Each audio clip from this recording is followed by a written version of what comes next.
लाड़ू और लड्डू में अंतर होता है। ये लड्डू नहीं है, लाड़ू है। लाड़ू शब्द का अर्थ अलग है। लाड़ू का अर्थ होता है सर्वप्रिय।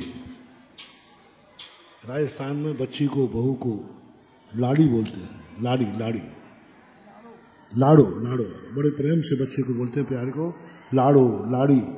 और इसी प्रकार लाड़ू का अर्थ है जो सबसे ज्यादा प्रिय होता है उसको लाड़ू बोलते हैं। तो सम्यक दृष्टि को सबसे प्रिय क्या होता है? मोक्ष। इसलिए, और ये लाड़ू। दूसरा है, उसको कभी लड्डू मत बोलना। लड्डू मिठाई है, लाड़ू धर्म है। ये नैवेद्य नहीं है। कई लोग इसको नैवेद्य मानते हैं, कई लोग गोले चढ़ा देते हैं, बोले नैवेद्य तो है, ये नैवेद्य नहीं है। इसका बहुत बड़ा पर्पस है। लाड़ू पेवर शक्कर का ही बनना चाहिए। कई लोग कई स्थानों पर बेसन का बनाने लगे, कई लोग गिरी का बनाने लगे, कई लोग बर्फी काट देते हैं सीधी। ये सब मिठाइयां नहीं है। पेवर शुद्ध शक्कर का बनना चाहिए, एक ही चीज का बनना चाहिए। क्योंकि भगवान ने जो सुख प्राप्त किया है वो मिश्रित नहीं है।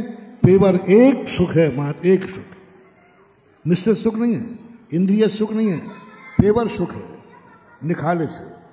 दूसरा, मीठा का ही क्यों बनना चाहिए? आटे का बना ले? नहीं, मीठा आनंद का प्रतीक है, मीठा सुख का प्रतीक है। जब भी व्यक्ति खुशी होती है भाई मिठाई बांटो, तो मीठा इसलिए बनना चाहिए कि जो भगवान के अनंत सुख प्राप्त किया है, अव्यावाद सुख प्राप्त किया है, उस अव्यावाद के सुख के प्रतीक में मीठे का बनना चाहिए। इसका आकार कैसा होना चाहिए? आधे तबले के समान। आधा तबला, तबला होता ना बजाने वाला, आधा तबला होना चाहिए। ऐसा क्यों होना चाहिए? पूरा लड्डू नहीं। नाना आकृतियां बनने लगी, आजकल फैशन हो गया है, नाना फैशनों में आजकल कंपटीशन हो गया। लाडू का एक आकार है। छोटा लाडू बनाओ, दिए में भर दो और दिए को फोड़ दो। छोटा सा मटका बनाओ, पूरा मटका नहीं भरना, पूरा मटका भर दोगे तो लड्डू बन गया। आधा मटका भरो, फोड़ दो, तो वो है सिद्ध शिला। आधे तबले के समान ये सिद्ध शिला बनाती है। तो भगवान कहाँ गए हैं?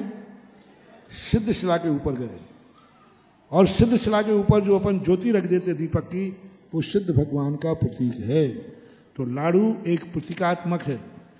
लाड़ू ये बताने वाला है कि हमारे भगवान अनंत सुख, अव्यावाद सुख को प्राप्त हुए हैं, असहाय सुख को प्राप्त किए हैं, शुद्ध को, और सिद्धालय पर विराजमान हैं। इस प्रतीक का रूप लाड़ू है। ना ये नैवेद्य है, ना आठों द्रव्य है, ना अर्घ है। ये मात्र लाड़ू, भगवान कहाँ विराजमान है, क्या स्वरूप है उनको, सारी चीजों का उपदेश देने वाला लाड़ू होता है। इसलिए लाड़ू को चढ़ाना चाहिए।